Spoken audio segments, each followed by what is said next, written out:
Hey, it's Dr. Joe. So have you been told that arthritis in your hip is just something you're going to have to live with?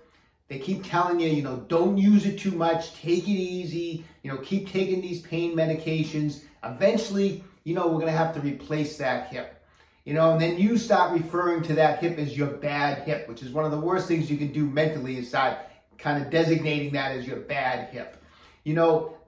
I don't believe any of that, and I don't think you should either. The research tells us a totally different story. So it's true that among adults, hip osteoarthritis affects millions of people worldwide. In fact, research roughly shows that 1 out of every 12 adults that have an x-ray taken of their hip will show signs of hip osteoarthritis, making it one of the leading causes of loss of hip mobility, pain, and stiffness. And every year, hundreds of thousands of people need to have total hip replacements performed. But here's the good news. So research has consistently shown that the right exercise and mobility program for your hip can help significantly reduce hip pain, increase strength, increase flexibility, and just improve overall function of your hip. Multiple randomized clinical trials have shown that a structured exercise and mobility program results in a much better outcome for patients than people that just remain inactive. And that's why that exercise and mobility is the #1 treatment recommended by doctors, therapists, and all experts around the world in arthritis.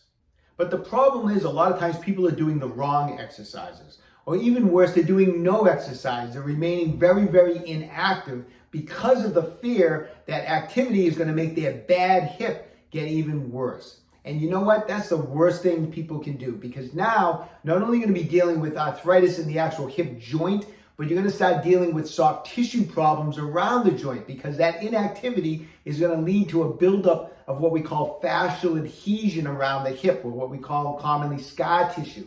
So now you're dealing with hip osteoarthritis and fascial adhesion around the hip. So you got a double whammy. It's going to make it that much worse. So we need to get this thing moving. We need to work on mobility. We need to work on strength. So I'm going to share with you today my program to do all of that, to increase flexibility, increase function, increase strength of your hip. Whether your goal is to just avoid a surgery or a hip replacement, or maybe you just want to be able to walk around again pain-free and do all your normal activities. So let's get right to it. So let's start the warm-up by just getting these tight and uncomfortable hips moving again. People with osteoarthritis in the hips are afraid to move the legs and the hips. So that's exactly what we want to do. We want to get blood flowing through the hips. We want to get some nerve flow through the joints. And we want to do all sorts of movements to do that. As you can see here, I'm doing circles with the hips. I'm doing flexion extension, I'm doing abduction, I'm doing all sorts of movements to get the blood flowing. And then I'll move into other movements for the hips, such as just doing hip circles like here, where I'm just trying to make circular motions with the hips. I'll go 10 times in one direction, 10 times in another direction. And then I'll also go just kind of side to side, just trying to loosen up those hips and trying to get them to feel good again. And then I'll get into rolling at the same time to now break up any fascial adhesion. So I'll repeat a lot of those hip motions, but this time I'll use my handheld roller and I'll go up and down the areas of the hip, trying to get extra blood flow through the fascia, trying to break up and release any tight fascial adhesions that might be in the area by rolling through as I do these motions again. And then to take it up a notch, I'll grab my spiky massage ball and I'll roll all around the hip joint. Above it, I'll go in front of it, I'll go below the hip, and with just firm but comfortable pressure all through the musculature of the hip. And if I want to take that up a notch and intensify it, I will then get the ball up against the wall and lean in and apply a little more firm but comfortable pressure on all the muscles around the hip joint to help get some release of the tight fascia and scar tissue. Next, I'll move to stretches and mobility.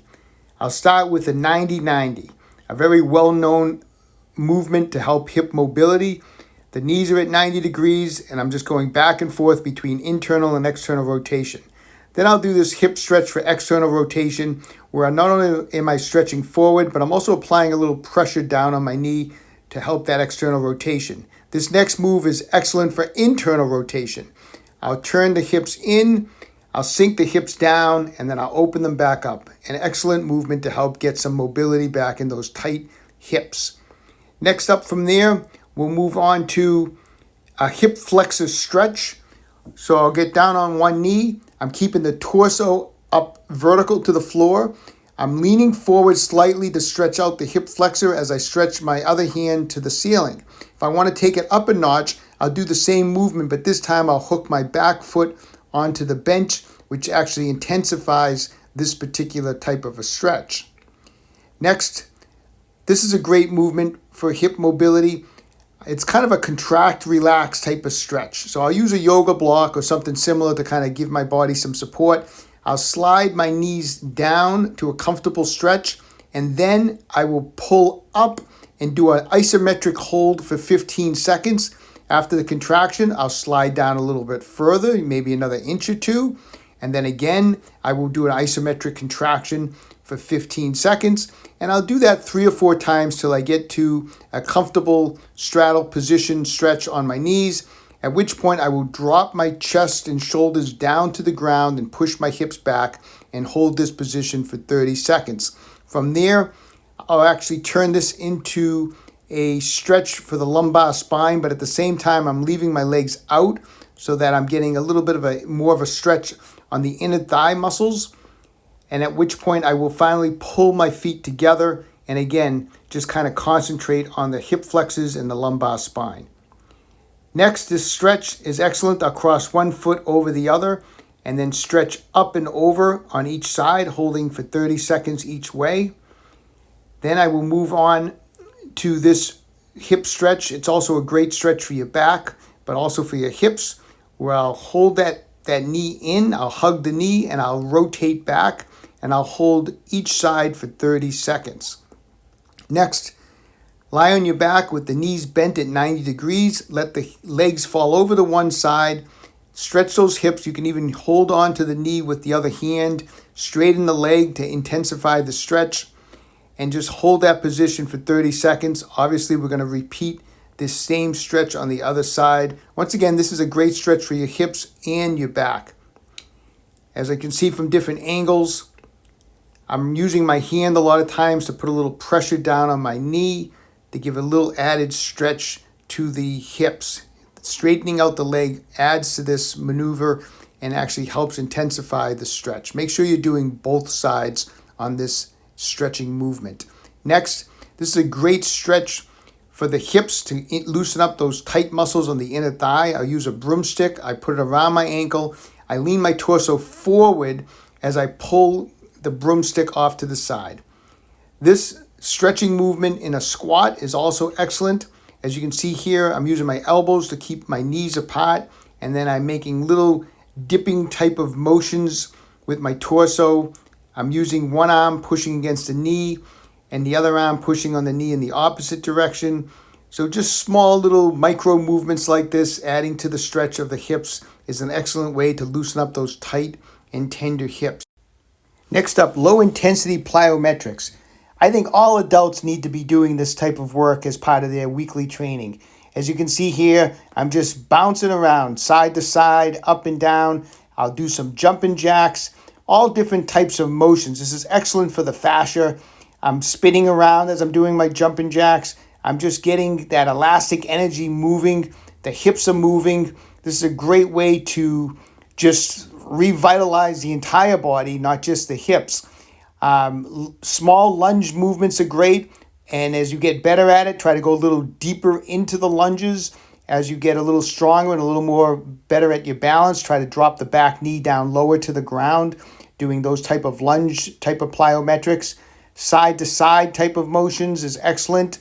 And as you do side to side, you can even start walking forwards as you're doing this type of an exercise. Come forward, come backwards, strengthening those hips, strengthening the entire body. This is excellent training. And then finally, we can get on one leg and start doing some single leg bounces once you feel comfortable doing that.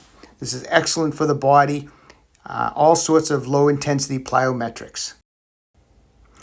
Take your time, progress slowly on this type of work, but it's awesome.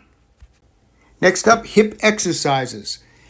This is a great basic movement that's great for your hips, but also for adults, it's great for building balance. Just set something up in front of you, start off very, very low, and we're just doing step overs. How often do we need to do this type of movement in our regular daily activities where we're stepping up and over something?